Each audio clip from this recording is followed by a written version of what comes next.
Test.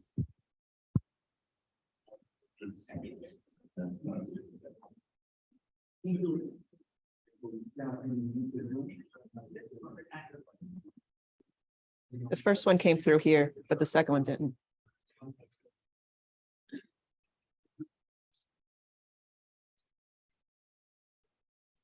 Guys, I appreciate that.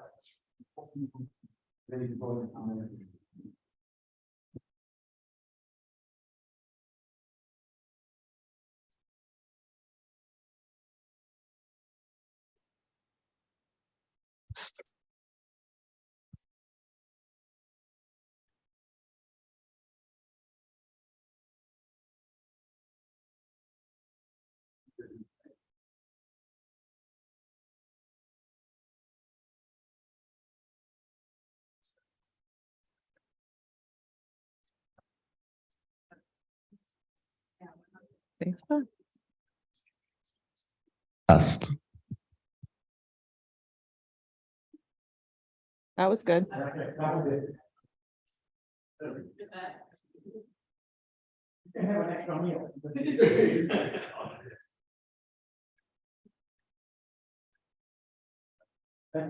Thanks so much. Okay, we are actually going to get started now, guys. Thank you so much for your patience, and I'm sorry about all of that. So thank you all for coming. We have a lot of people in the room with us today, as well as joining virtually. So we appreciate everybody taking the time out of their busy Saturdays to come and learn more about our professional graduate engineering programs that we offer here at University of Maryland.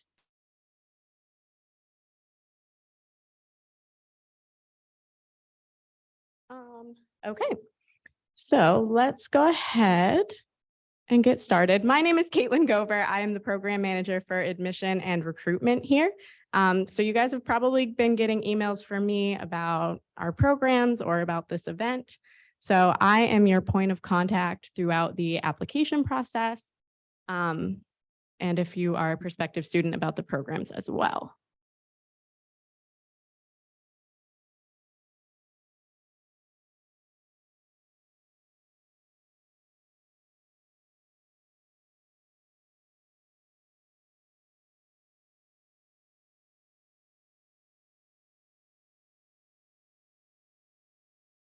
Technology, man.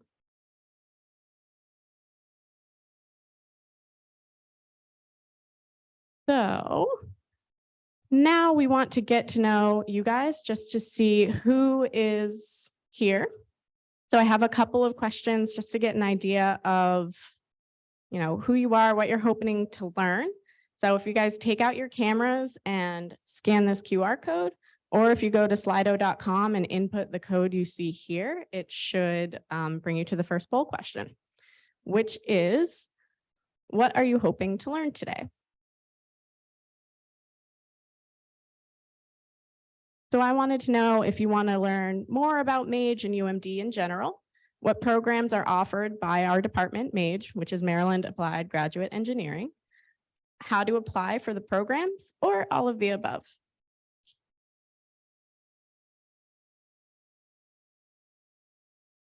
So far, we have a lot of people here for all of the above. Give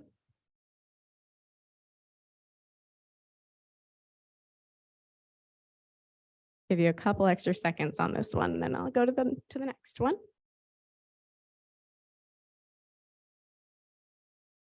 Okay, so yes, 66% of us are here for all of the above. We want to learn more about MAGE, UMD, the programs, how to apply, and then in second place, 24% just about MAGE and UMD. So that's great. Next, under what status would you be applying? So would you be a domestic on-campus student, a domestic online student, international on campus, or an international online, or if you're not sure, that's okay too.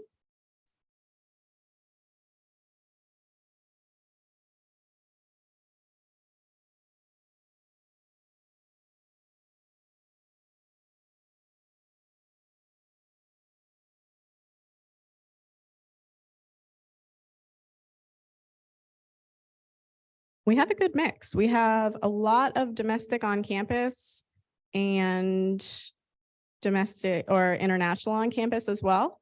And then about 20% are interested in an online program. That's great. We'll talk about the different application requirements for all various groups, but we just want to get an idea of who's here.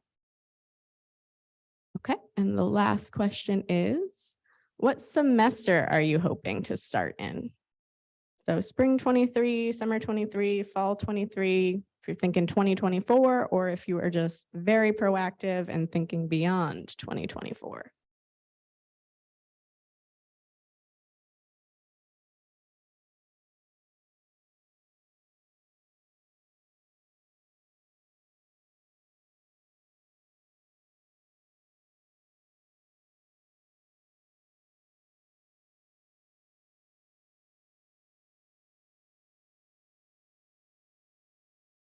Looks like we have a lot. Most of you guys are here for 2023. So 60% of you are thinking fall 2023, and then about 25% of you are thinking spring 2023. And then the remaining percentages fall within the other timeframes as well. So that is great. I'm going to go ahead and stop the poll. And hopefully my clicker will work.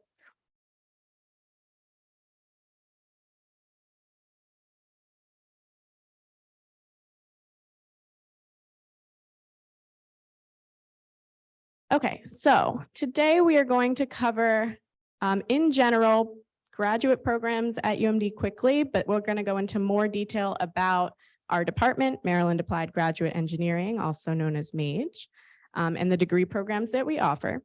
We're going to talk about general admission and application requirements for all students. We're going to talk a little bit about specific application requirements for international students as well. And then at the end, I'll have available resources available. Don't feel like you have to take notes on everything. This is being recorded. I will send these slides out afterwards. You guys can all also email me if you have additional questions. So we'll talk about all of this. I'll send out the information. There's going to be a Q&A afterwards as well to get your questions answered there. And okay, I'm going to let Dr. Sirmos take over and introduce yourself as well. Thank you so much, Caitlin. So firstly, I would like to echo the comments by Caitlin. Thank you so much for taking the time, I guess on a Saturday and a beautiful day to boot, to come and be with us. So we will try to be as informative as we can be, keep it really on point, and hopefully we can get you out of here in a reasonable amount of time. That's number one. Number two, I would like to take this opportunity to thank Caitlin and Heather and Sonia and Kanitra for actually making this event what it is right now. So if you haven't grabbed some lunch, please do so. And then I will start with the presentation, and Caitlin will continue when it comes to admissions requirements, applications, etc. So I've been asked about this all the time. Why an advanced degree in engineering? So I can only tell you is when I got my bachelor's degree in engineering, that was before most of you were born, the bachelor's degree that I got in electrical and computer engineering at the time was considered to be it. You did great, moving on to do graduate coursework, maybe if you wanted to. Anyway, maybe because I didn't know any better, maybe because I was motivated, I went through the BS, the MS, and the PhD myself. Had I done it all again, probably I would have done the BS and the MS, maybe work for a while, and then decide whether or not I want to do the PhD.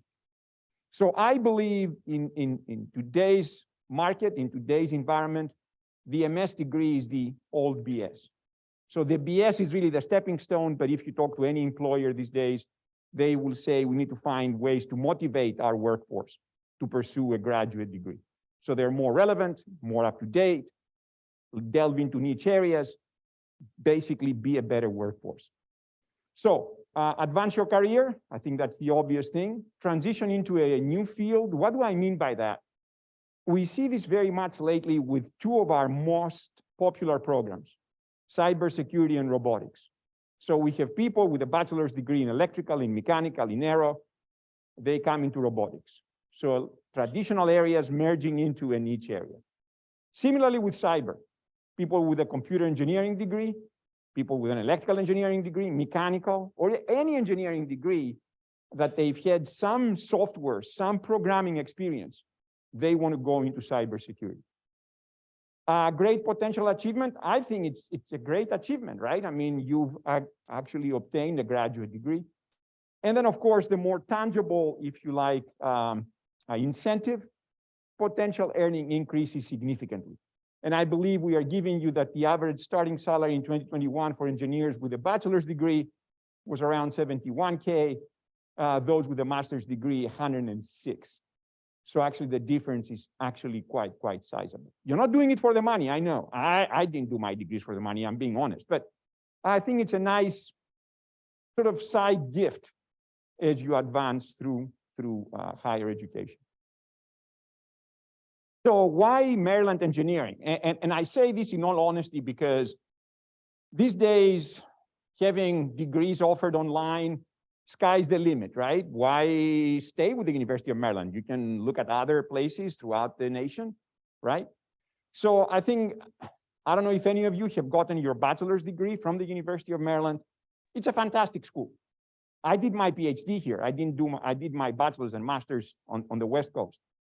But when I came here, it's a fantastic college, right? I mean, you go out and talk to employers, the names of other universities are not important because that will be appropriate. But they say, I wish my employees really did graduate from the University of Maryland. I mean, they like the quality of our students, the quality of the knowledge we impart on our students.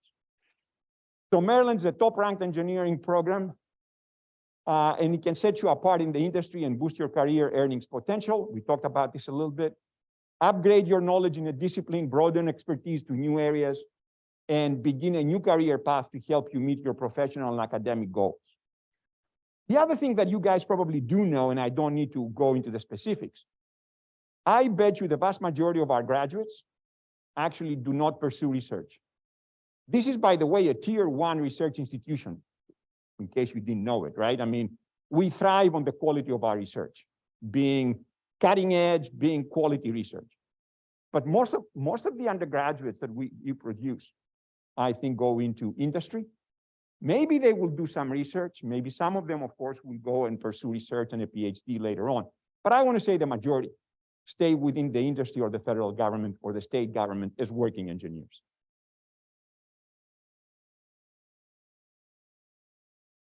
By the way, I think this particular slide is so telling. And I think we at Maryland and you coming to the University of Maryland may not necessarily have a great appreciation of our geographic location. If you look around you, we are surrounded by the federal government, some big hitters. We are surrounded by important players in industry, Lockheed Martin, Northrop Grumman. I mean, you name it, right? I'm just naming a few, right?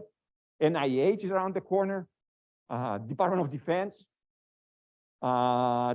It's just a vast array, a very great array of potential, if you like, places to work at, or you're maybe already working there while you're pursuing, or after you pursue after you've completed your master's degree. So I don't know if you knew this, but I would like to bring this to your attention. At the end of the day, I think rankings are very important, but most importantly, I think it's we believe we offer quality education. But put that in the sort of under the lens of what is commonly accepted. So top 10 highlights. So if you look at this Maryland graduate engineering across the board, aerospace 8, electrical 8, mechanical 9, computer 10 among publics. And then within 20 across all, and I believe it's 200 plus colleges that they're being ranked. And then, of course, in the top 20, you look at biomedical, bioengineering, materials, chemical, and civil. And you can see, you know, again, when it comes to public institutions, all of them in the top 20, and then in the top 30, 32, if you count public and private institutions. This is huge, right? If you consider that there are 200 plus schools that they're being ranked. So the other thing that I would like to bring to your attention, and I don't know, this is more of an awareness kind of a conversation. I think all of you know the traditional, obviously the doctorate and the Master of Science degree. Believe it or not, the Master of Engineering program, or if you like, the professional Master of Engineering program that yields the Master of Engineering degree, has been in place since 1994. So we are pushing almost 30 years. Somebody would say, why would you bother creating another degree? We already have a Master of Science degree. So we were created in 94 just simply because the state of Maryland, industry in the state of Maryland, they came to the university and said, most of your graduates don't do research. They don't want to do a thesis. Is there a kind of degree that you can offer that will be comprised of courses only? And that's how the Master of Engineering degree came about in 1994. So the major differentiation between a Master of Science and a Master of Engineering, Master of Science usually, not exclusively, but usually 8 courses, 2 courses worth of research, a thesis, of course, and that's a Master of Science. Master of Engineering, 10 courses, 30 credits. There's no thesis requirement. You can pursue the program full-time, or you can pursue the program part-time. Usually, as you can imagine, with working engineers, pursuing the program part-time is the answer. Usually, they don't take more than 1, maximum 2 courses per semester. These are graduate level engineering courses. You guys know this, if of course, you have a degree in engineering, but the courses are demanding. So 1 to 2 courses, it can take you up to 3 years to do your master's degree. For international students, they have to take 3 courses per semester. So for an international student to be done within a year and a half or 2 years, because we offer courses in the summer, is absolutely doable. So the graduate certificate in engineering came a little bit later. So that came in 2000. What's the rationale behind the certificate? People may already have a master's degree, they may already have a PhD, but they say, well, I'm a mechanical engineer, I want to do robotics now, but I don't want to really spend another 2-3 years getting a master's degree. Can I become relevant? Can I become really understanding, if you like, of the area? So we give them the opportunity to take 4 core courses in the area of interest, and then walk away with the graduate certificate. So the graduate certificate is 4 courses, 12 credits. Of course, there is no thesis requirement. And as you can imagine, for somebody who is very motivated, has the time, it can be easily completed within a year or a couple of years at the most, but within a year, year and a half, because of the number of courses required. Please note, it's very important that because of the short duration of the degree, only 4 courses, we cannot issue, I should say, an I-20, and therefore the certificate is only available online, but is not available on campus for international students. This is actually a chart that I really take great pride in about the number of academic areas that we actually offer, the current number of students enrolled, and the number of degrees awarded. So again, the awareness may not have been there. So the 4,481 degrees awarded is as of last summer, summer 2022. It includes both master and engineering, but the vast majority, over 95% of that number is Master of Engineering degrees. Current number of students. To me, this is a testament to the variety of the programs, the relevance of the programs, how accepted the programs are to the engineering and technical communities in the government, in the federal government, state government, private sector. And then please note the number of academic areas. So somebody will say, what exactly does that mean? At the end of the day, you will receive a Master of Engineering degree or a graduate certificate in engineering degree, but it will be specific to a program, will be specific to an academic option. So those 17 academic areas cover what I would call traditional areas. My degrees in electrical and computer, all my degrees are in electrical and computer engineering. But in addition to the traditional areas, mechanical, electrical, civil, etc., we have niche areas, and here they are. So a niche area, something like additive manufacturing, cybersecurity, energy systems, systems. I don't know if any of you have any association or know a little bit about the fire protection engineering department here at Maryland. One of the 2 or 3 such programs in the nation, worldwide recognizable and really very highly thought of. And then project management, this has been around for a long time. Reliability, very unique to Maryland. Robotics and software, although software engineering is more of a by nature related to computer science, we are very proud to have software engineering as one of the 17 academic options we offer, because I'm a strong believer, and you guys know this better than I do. Any employer you talk to these days, you bring together computer science and engineering, this is the perfect combination. I talk to employers and they say the Achilles heel a lot of times with my employees, lack of programming capabilities.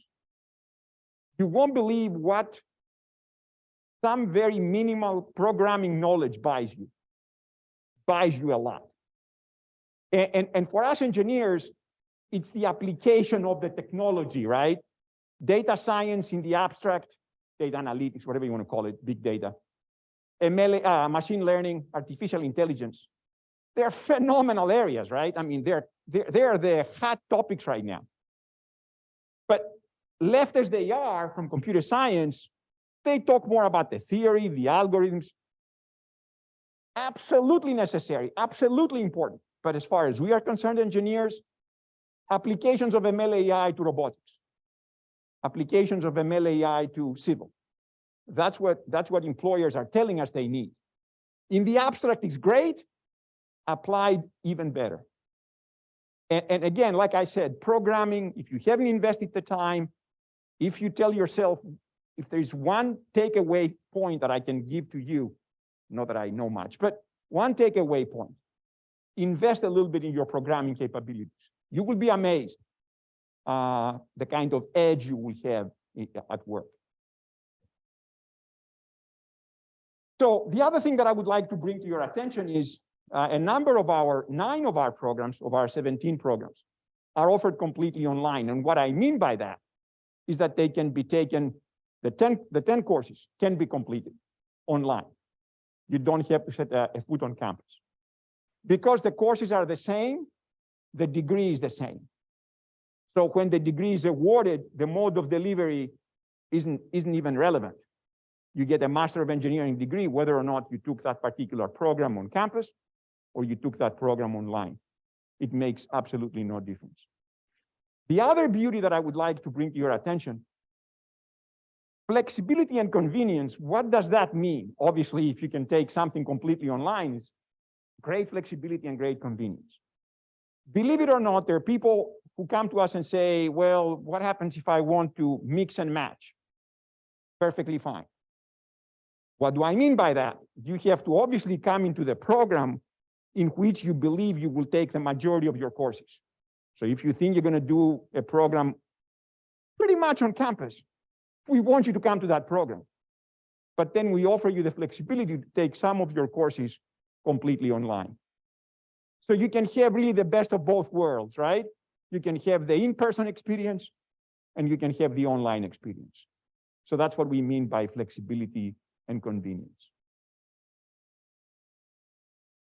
Okay, so the program was put in place, I think I said from the outset, back in '94, with the following notion in mind. This is to upgrade the knowledge of working engineers and technical professionals. And what a better way for that upgrade if you don't have to pay a cent. I mean, I'm talking about the students in the program. So therefore, if you can have the employer pay for your continuing graduate education, I think that would be wonderful. I cannot speak right now because things are so fluid these days. But I remember when I started out running this program, you would go to various employers, federal government, state government, and usually they would have a ceiling and they would say so many thousands of dollars a year per employee to do continuing education. I guarantee you I feel pretty comfortable that any employer would pay between 2 and 3 courses for 2 or 3 courses for you guys to complete in a given year.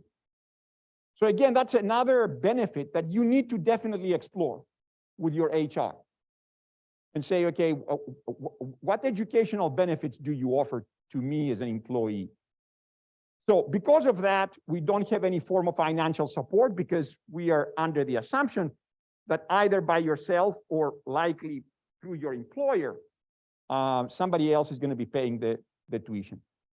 Self-support, employer benefits, talk to your HR representative to see what educational benefits are available to you.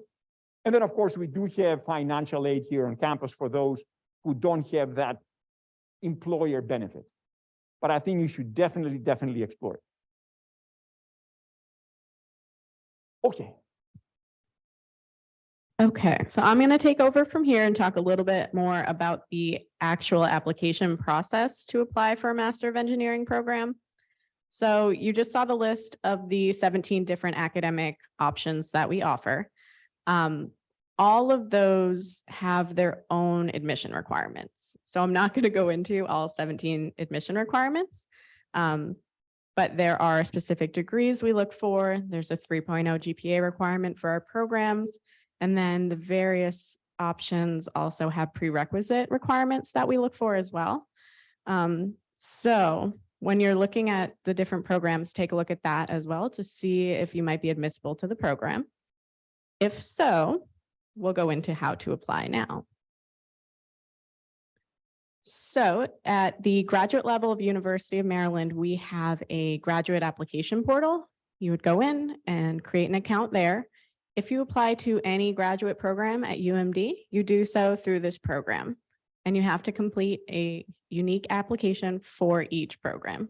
So meaning, if you want to apply for the MS in aerospace and the MEng in aerospace, you need to fill out an application for each program because they are offered by different departments and they have different requirements. So we review them differently.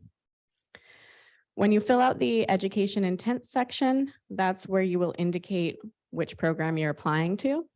All of the programs offered by MAGE say professional in their name, whether it's a graduate program or a certificate program or a master's program or a certificate program. So that would be the distinction there.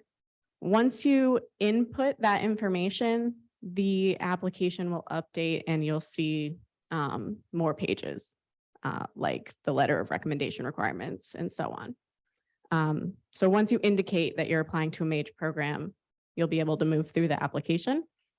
There is a $75 application fee. If you are attending in person today or via Zoom, then we are waiving that for all of you guys.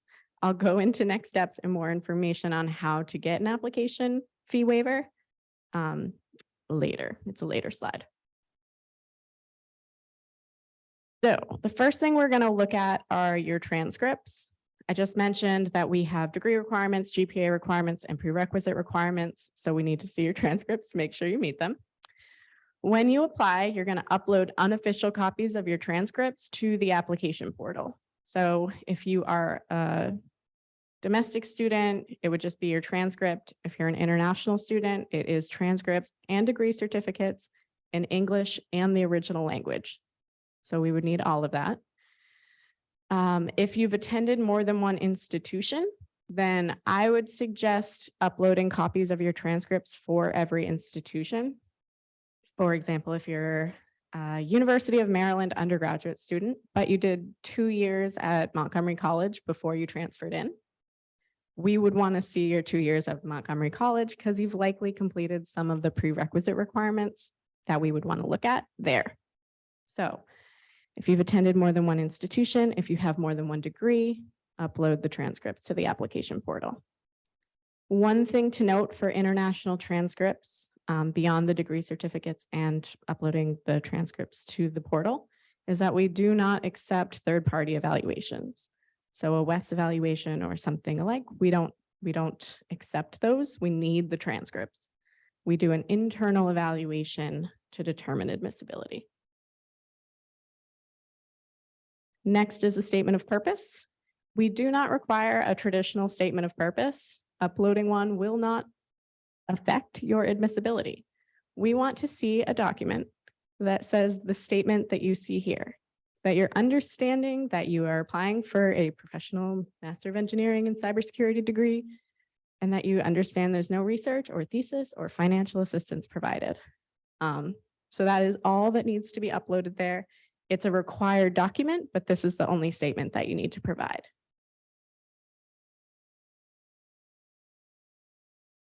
And letters of recommendation. So we require 3 letters of recommendation for a Master of Engineering applicant.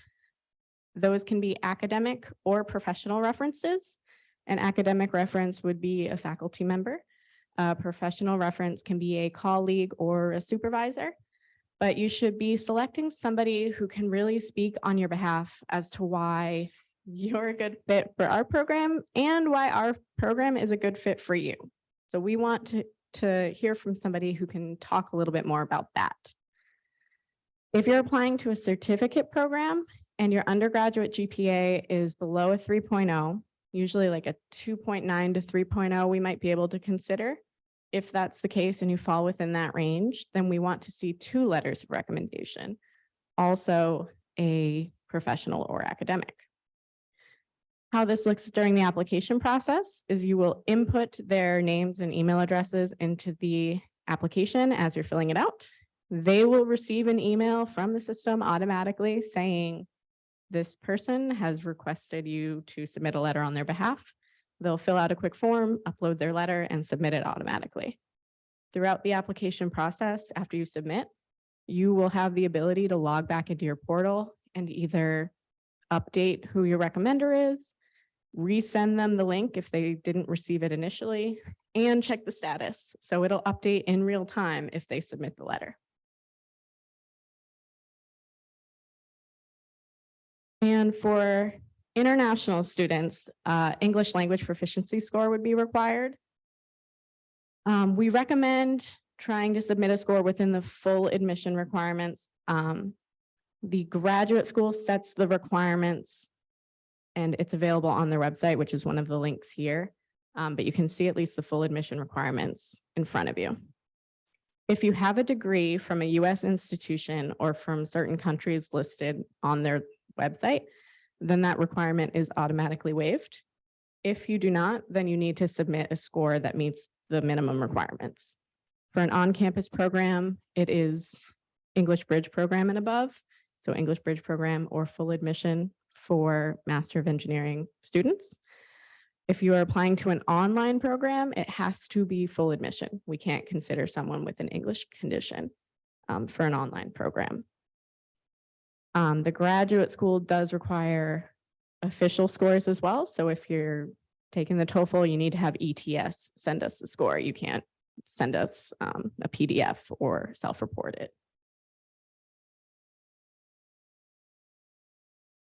And then I have a couple additional notes. So for all of the professional graduate engineering programs, the GRE is not a requirement. If you've taken it, if you're applying to multiple schools and you've taken the GRE and you want to include it, we're happy to take it into consideration, but it's not required. If you don't submit one, it's not going to impact your admissibility. So I would say if you're planning on taking it, send it. If you're not, and ours is the only program that you're applying to, you don't need to take it just for our programs. We've already talked about this a little bit. No funding is available through our department. Our students are welcome to seek opportunities on campus, meaning if you meet a professor and they have funding available and they want to bring you into their lab, that's something that you can discuss with that professor. If there's an assistantship, our students are welcome to apply, but it's not done through our department. It's independent from our program. You're not going to get credit for doing the research. So you're welcome to seek the opportunity, but it's independent from our program, independent from our department. And then just that last reminder that we don't accept international evaluations. We do it ourselves. Okay, application deadlines. These are on our website as well. For spring, if you are a domestic or an online applicant, the deadline is December 15th. So you got like 5 weeks. For fall international students, the deadline is March 8th to submit your applications as well. If you're requesting an application fee waiver, I'll include this in my next steps, but I need the request before the deadline. You can't email me on the deadline because I need to get you the waiver. So keep that in mind as you're planning your next steps and when you're going to fill out the application. If you're planning on requesting a waiver, try to submit it prior to these dates.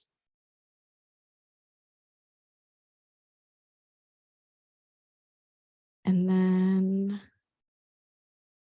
the links that I just skipped will be available when I share the slides out with all of you. You can go through, it's just various resources on campus. So for the application fee waiver, all of you who attend in person, I should have your email. If you're attending virtually via Zoom, then you should have logged in using your email address and your name.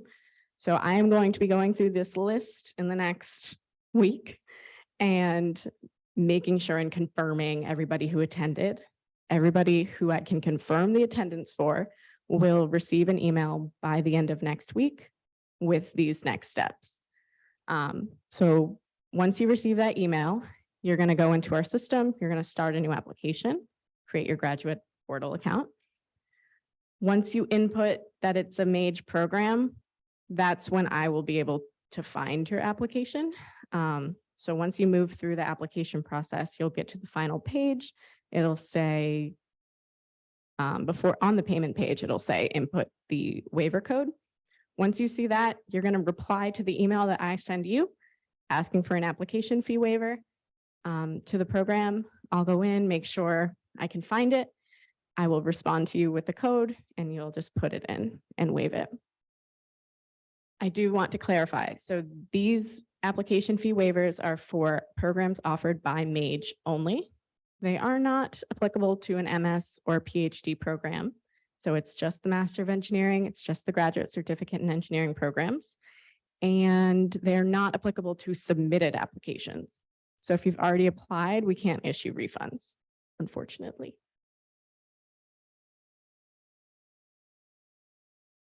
And that is me. So like I said earlier, I am the main point of contact for any application questions, any admission requirements questions for any of the Master of Engineering or Graduate Certificate in Engineering programs. So if you have questions, you can email mage@umd.edu or my personal email, which you guys have all gotten emails from me by now, I'm sure. But if not, it's also all over our website. And I have business cards for those of you who are in person as well in your bags. Okay, so we are going to transition into the Q&A portion. So similar to how we did the poll, you guys can go back to Slido and click over to the question and answer tab. And I know some of you have already started asking your questions. So what you're going to do is type them in. I can read them out and answer them as we go. Dr. Sirmos will jump in as well if when he has more to add. So I'm just going to jump in for the Q&A. Somebody said they want to learn more about, can I like pin these? Yes, I can. Okay. Learn more about research areas and application fee waiver. So we just went over the application fee waiver process. And then as far as research areas go, like I said, it's no research in our program. You would have to reach out to various faculty members throughout the academic units at University of Maryland. So it would require a little bit of researching on your end to find them and figure out what everyone's doing research in. If you are interested in a research program, we do offer them at UMD. If that's the case, you can email me and I can put you in contact with my counterpart within those academic units as well. And they can tell you more about what their department is doing and their faculty. Job fairs at UMD is one of the additional questions. UMD has a career services office and they host 2 job fairs for the entire university per year. Our department doesn't have direct interaction with that, but our students are welcome to participate and attend and go and apply for jobs and meet employers. The Clark School of Engineering also has a career services office as well. I don't believe they host job fairs on campus, but they do have a job board that our students will also have access to, and they're a resource that our students can go to, ask questions, get resume help. So there's plenty of resources available. Our students can go to those two job fairs. We don't directly participate in the job search and the hiring process, but there are resources on campus when you're ready for that job search at the end of your program. Again, as Caitlin pointed out, I'm not sure if my statement is absolutely correct, but I believe maybe the co-op, I guess our co-op and career services within the College of Engineering office, maybe now that we are post-COVID, houses actually within the footprint of engineering, they house maybe, or they bring employers in. And I am guessing that, of course, to those gatherings specific to engineering, you are more than welcome to attend. So again, both MS, PhD, undergraduate, and graduate students, obviously of our program, can and are welcome to attend. Thank you, Caitlin. Mm-hmm. The next question is, can you take gaps between semesters? This for online and on-campus programs, the expectation is that you are a continuing student in the spring and the fall semesters. We also offer some courses for some of the programs in the summer. That is optional. So spring and fall would be required. If you need to take a semester off, it can be possible to do so. You would have to request a waiver with your advisor and get it approved. There are limited number of semesters that you can take off. If you think you need to leave and come back, you would have to reapply. You have up to 5 years to complete any graduate curriculum at UMD. So if you come this spring and you take a course and you need to take some time off or a semester off, that course is valid to be used towards a graduate program for 5 years. So the full 10-course Master of Engineering, that would be your time frame if you needed to take time off.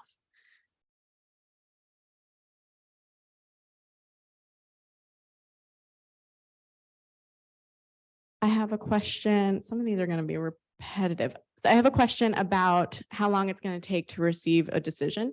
I'm going to bring us to our website and point out some places for you to find some of this information. So on the mage.umd.edu website, we have an After You Apply tab. And this is going to tell you more information on after you submit your application, when supporting documents would be received. I'm sure that question's in here somewhere. So after you need to submit your application by the deadline, but there's also a deadline for when like letters of recommendation or official English proficiency scores, anything along those lines need to also be submitted by these dates. And then underneath is application review timeline information. We review on a rolling basis is the very short answer. And then it just depends on the semester you're applying to and the type of applicant that you are. So for example, if you are applying to the spring 2023 semester, international applications are already done. We've reviewed them. So domestic and online students, we're getting decisions out as quickly as we can. So as soon as your application is complete, it takes about, I would say 1 to 2 weeks maybe to get a decision. Because we're trying to get you guys enrolled in courses before the winter break. Keep that gap in mind if you are applying to the spring semester and you're waiting for a decision. I will review as many complete applications as I can up until the university closes on December 23rd.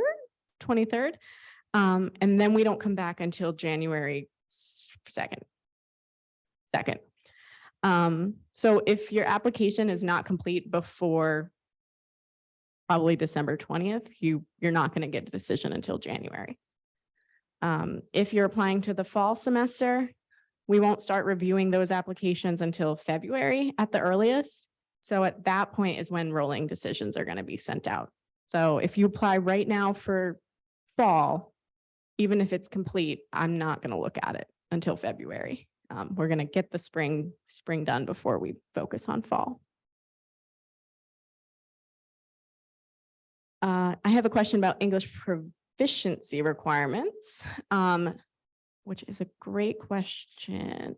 So I'm going to switch over to our application process page, and it links us to the English proficiency scores, which are here. And I'm going to scroll down. So if you are trying to apply for one of our programs, I'm going to use TOEFL as an example here. Your overall score, your speaking score, your listening score, your reading score, and your writing score need to fall within, if you're applying for full admission, the full admission requirements.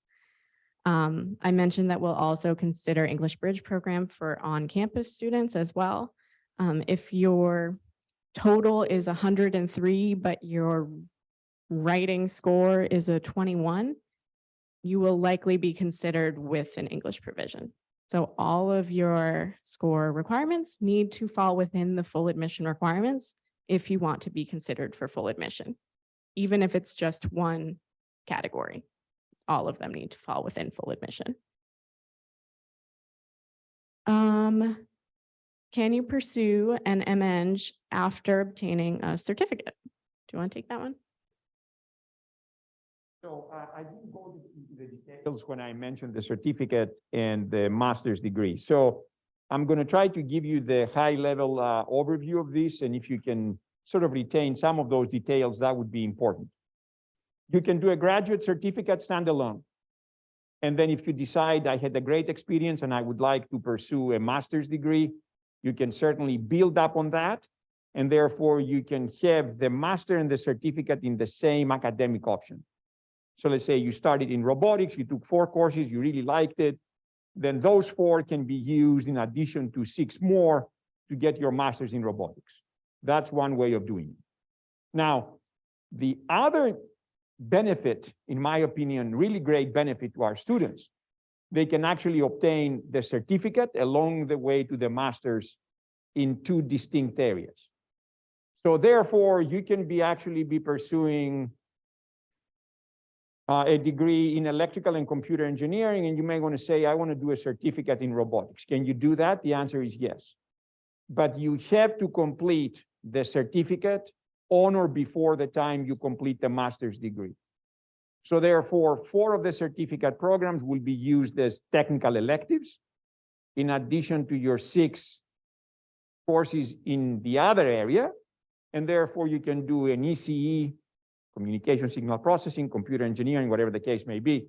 And you can do a certificate in robotics that way. What's the caveat? If you're going to do the certificate along the way to the master's, the 2 degrees have to be in distinct academic areas. They cannot be in the same area. That's the caveat. As opposed to if you start with a certificate and then you want to go to the master's, those 2 degrees can be in the same academic area, right? Because you are starting truly as a certificate student, you like the program, you come back and you do a master's. So getting the 2 degrees in the same academic option, no problem. But if you are already a master's student, then you can pick up the certificate, but in a distinct academic option. There is nomenclature there. There is a rationale why. I don't want to go into it at the graduate school level, but that's how we operate, right? So one, you can piggyback on and get the master's degree. That's wonderful. But while you are doing, let's say, a master's degree, you can only pursue 1 degree at a time in this particular academic option. So you are getting the certificate as a gift, but it has to be in a different academic option. So somebody can argue that perhaps the certificate can be a pilot, can be a little bit of a test bed, right? That perhaps you can start with the certificate, see if you like it, and then move on to the master's degree. As I said earlier on, you may already have a master's degree or even a doctorate, and you may want to just pick up the certificate and be done with it. Having said all of that, 95% of the students in the program, I'm going to say 96% to be exact, 96% of the students in the program are Master of Engineering degree seeking students. So the standalone certificate is great. It's a nice to pick up along the way, to get it along the way. But the majority of our students really are by far more interested in the master's degree.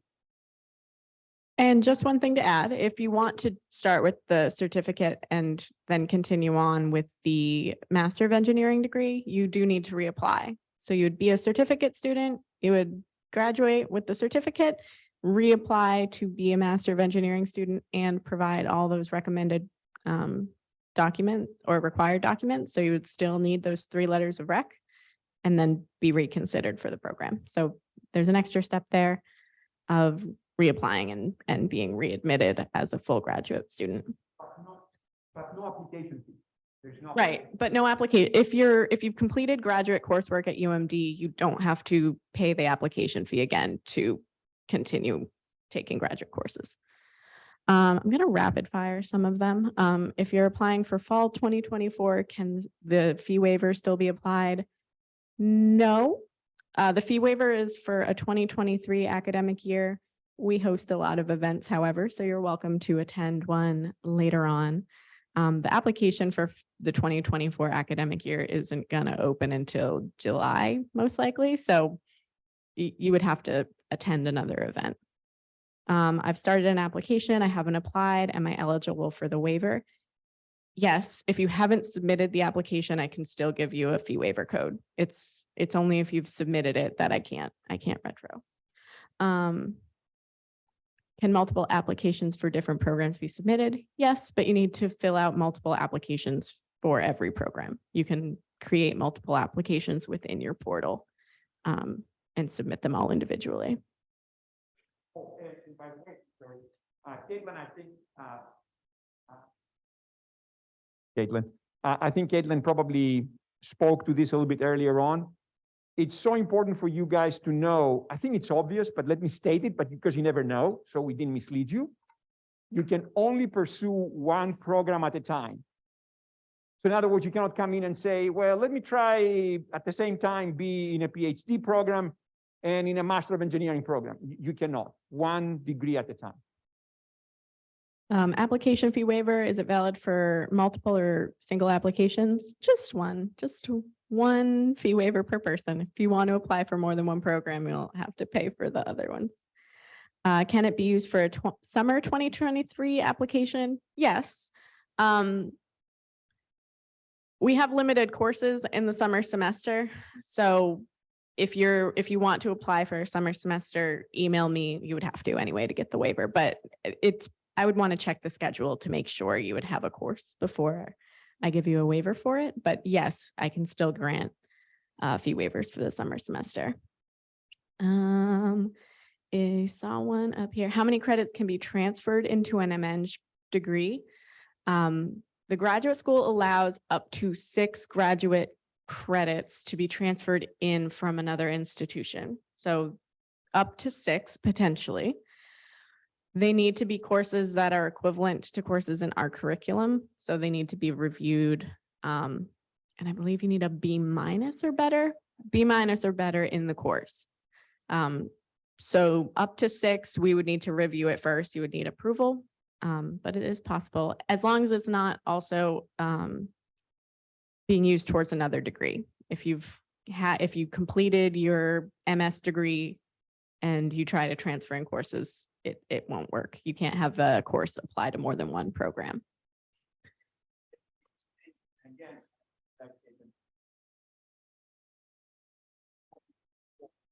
the courses to be transferred in have to be 5 years or younger, I don't know, 5 years or less by the time you graduate. In other words, I mean, we've had situations where somebody may have started a degree, let's say 5 years ago. They've done a couple of courses, now they come to us. Well, obviously, by the time they graduate through us, those courses become obsolete. So we cannot, I mean, we cannot bring them in. So the 5-year limit is for every course being part of the curriculum. there are some exceptions for, I'm not going to go into the details right now, but for courses taken at Maryland, you can go a little bit further with obviously under certain conditions, but keep the 5-year as the limit. Okay, I have a couple questions asking about admission requirements. So I'm going to direct you guys back to our website. So I have a few different programs that everybody is asking about, but I know one of them is cybersecurity. So I'm going to use this as an example. So if you're interested in the Master of Engineering and Cybersecurity program, you would go to this page and scroll to the bottom. And on all of the program pages, this is where you'll find the admission requirements. So you would need to meet these requirements to be considered. Meeting these requirements does not guarantee your admissibility, however. So even if you have a 3.0 GPA, a degree in computer science and a programming course, we look at all aspects of your application. So it's not going to guarantee admissibility if you meet these requirements. However, you do need to meet the requirements to be considered. So if your GPA is our GPA cutoff is typically a 2.9 and above to be considered. That 2.9 to 3.0 is a gray area that we might be able to consider, but really 3.0 and above. If your GPA is less than a 2.9, we would likely not be able to consider you for the program. One of the questions, Dr. Sirmos, is what suggestions you would have for somebody whose GPA is below a 2.9. Yeah, so this is actually pretty tricky because we tend to stick pretty rigidly to the 2.9 as being a cutoff. All I can tell you, if let's say your GPA is really ever so slightly below 2.9, 2.85, 2.88, something like that, given strong recommendation letters, we will support starting out as an advanced special student, what we call here on campus non-degree seeking students. Take a couple of courses, and if you core courses related to the academic program you would like to eventually go into, and if you do B or better in those courses, we will admit you to that program. But that's more of a rarity. So truly, as Caitlin points out, the 2.9 is pretty much the cutoff. But again, we may have some extenuating circumstances and somebody falls very, very, very slightly below the 2.9, we will do that. If that's not the case, I'm sorry to say, I don't really see off the top of my head right now, another clear pathway to come into the programs. I have a couple questions asking about, the supplemental application section on the website. Under the admission process page, there's a category for supplemental application. It is only part of the cybersecurity application. So while I'm here, for that section specifically, if you have one of the 3 certifications you see on this page, then you would upload that to that section. That is the only document that should be uploaded to that section. It should not be writing samples. It should not be other certifications. It should not be a statement of purpose. It is only if you have one of these 3 certs. If you don't, you just leave it blank and you move on. It's not a required field. So that would be what you would do for that part. There's a couple questions about on-campus housing. If you're admitted to the program, graduate students are not guaranteed on-campus housing at UMD. I think we may have a few single-digit students that were given on-campus housing, but most of our students live off-campus in the surrounding area. There are a lot of like apartment complexes very close by. One of the things that we share with admitted students are a lot of campus resources, which includes off-campus housing, the department in their portal. So there are resources available for students who are coming to the area and need to find housing in the area. We talked about assistantships. There's been a couple questions about the GRE. So again, the GRE is not required to be considered for a Master of Engineering program, so it's not waived because it's not required.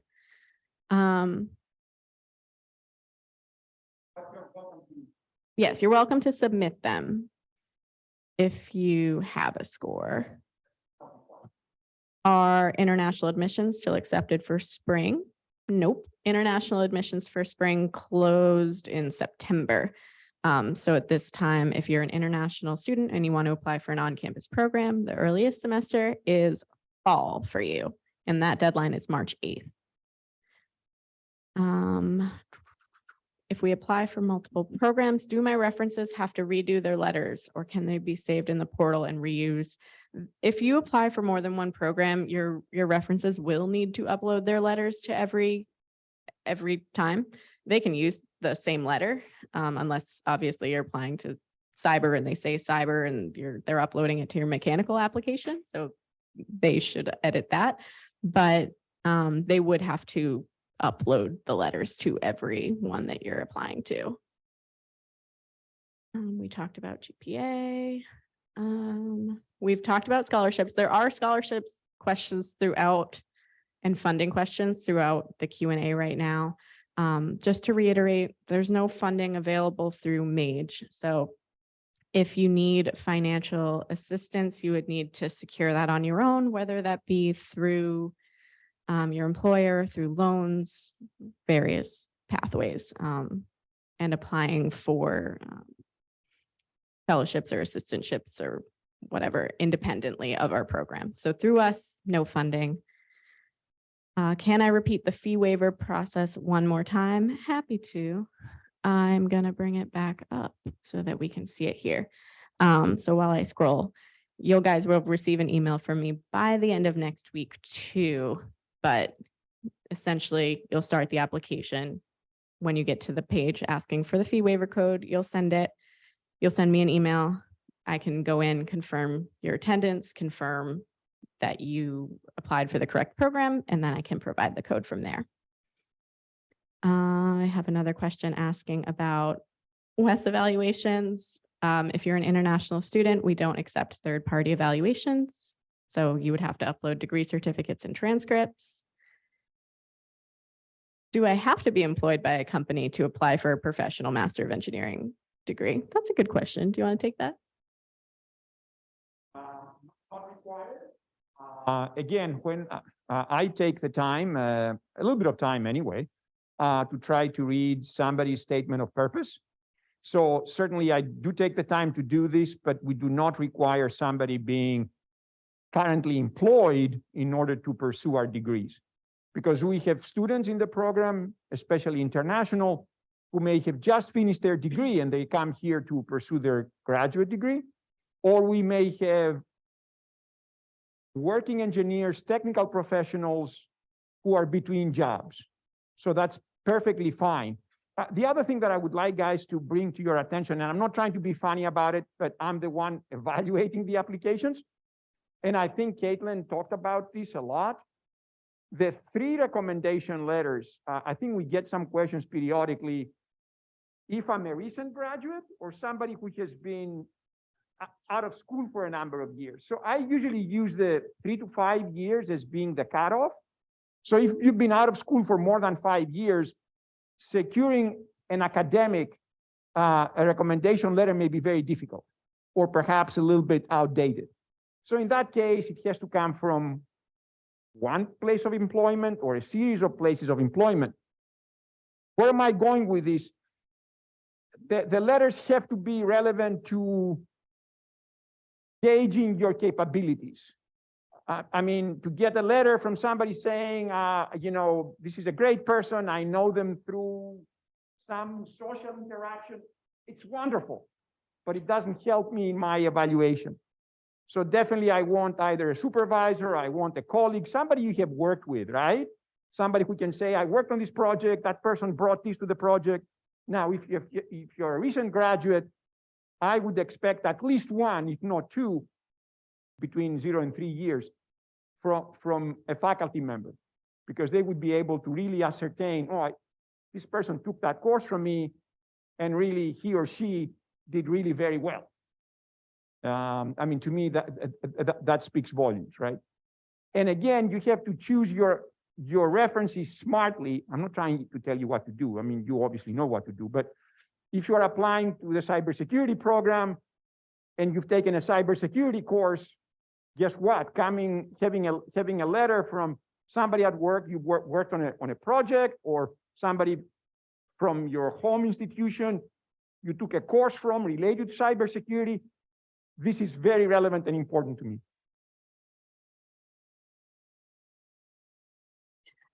There's a couple questions about the certificate to master process. Again, so one of them is an international student who asked if they can come start as a GSEN and then move into the MAGE. The answer would be no, if you require a student visa. So even if your intention is to complete the MAGE, you can't apply for the on-campus GSEN. You would apply to be an on-campus Master of Engineering student, and then you would talk to your advisor about your curriculum and whether or not you wanted to complete a certificate. So if you require a student visa, you can only, and you want to be in an on-campus program, you can only apply for the MAGE. So that was one of the GSEN questions. There are more questions about prerequisite requirements and what to do if you are missing them. I am going to use aerospace as an example, because there's one question who is from someone who I believe I lost the question. They said that they have a background in civil and they're interested in aerospace and whether or not that would be possible. So I'm going to go to the aerospace page. I'm going to scroll down to the admission requirements for this one. So it says a bachelor's degree, 3.0 GPA in aerospace or a related engineering field.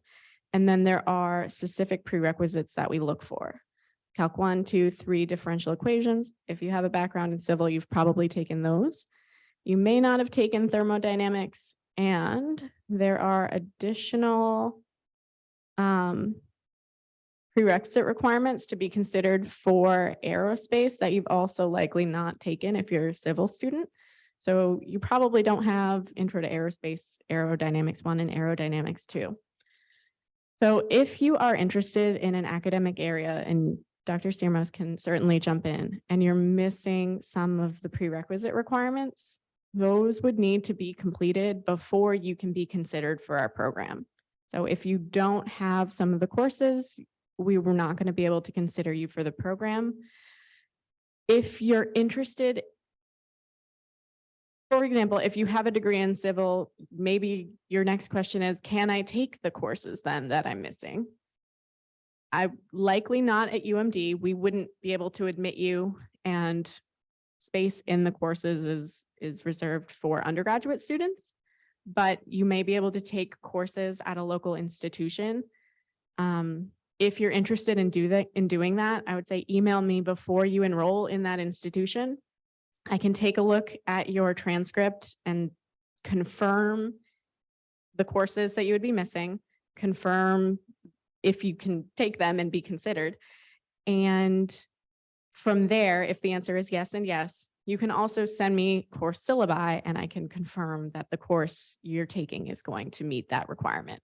So it's not a hard no if you don't have the prerequisite requirements, but it would be maybe in a few semesters after you take a couple additional courses.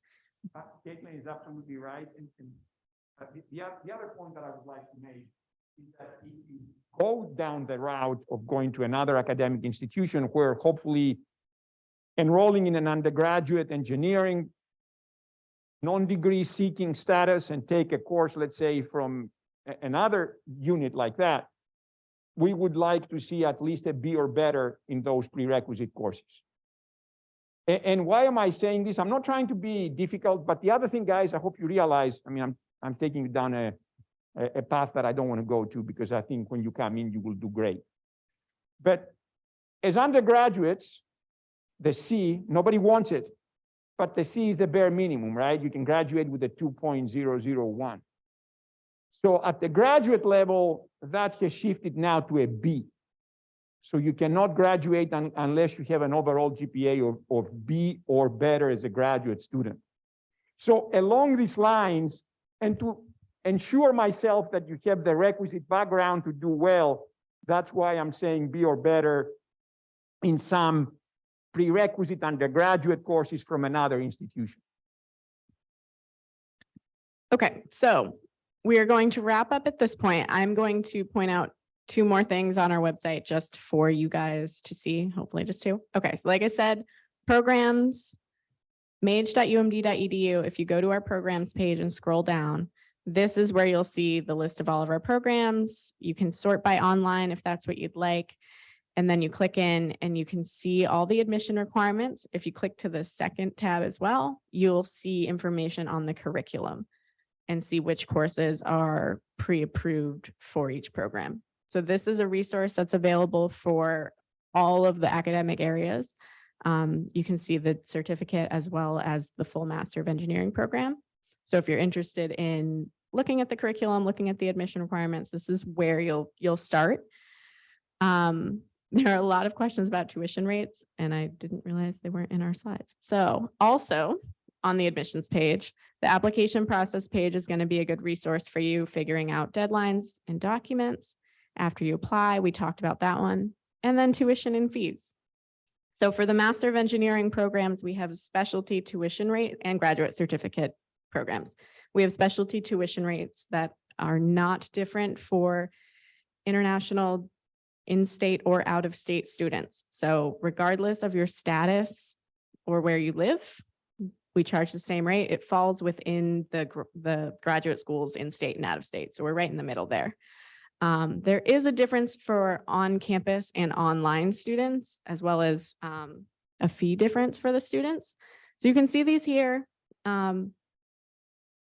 On-campus students are paying graduate student fees, which gives you access to on-campus resources like libraries, like gyms, what have you. Online students, you're not going to have access to those resources since we're assuming you're remote. So that's not part of the fees there, but this is at least to give you an idea of the tuition rates. The Master of Engineering requires 10 courses. The graduate certificate requires 4 courses. So you can kind of get an idea of where it would be. Total cost varies depending on your rate of pursuit. If you take online versus on campus versus a mix, but it can be estimated currently based on these rates at about 42,000 is the estimated amount for the full Master of Engineering program. There were a lot of tuition rate questions in there, so I wanted to say that. And with that, we are going to close out the Zoom room. If I didn't answer your specific question, there were some very detailed questions in there. If you didn't see an answer, then go ahead and send me an email. We can talk, we can set up a meeting or communicate via email, whichever works for you. Thank you guys for attending. If you're here in person, Dr. Sirmos and I will stick around if you have questions. Oh, and I need the raffle tickets. Oh, and Kenitra is going to pull one out right now. We have 2 raffles for you guys that you all got tickets. So if you're in the room, then go ahead and pull out your tickets. 367183.